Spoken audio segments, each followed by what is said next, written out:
بسم الله الرحمن الرحيم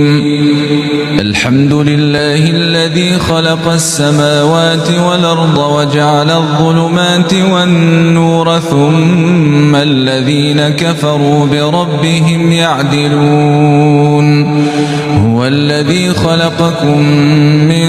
طين ثم قضى أجلا وأجل مسمى عنده ثم أنتم تمترون وهو الله في السماوات وفي الأرض يعلم سركم وجهركم ويعلم ما تكسبون وما تأتيهم من آية من آيات ربهم إلا كانوا عنها معرضين.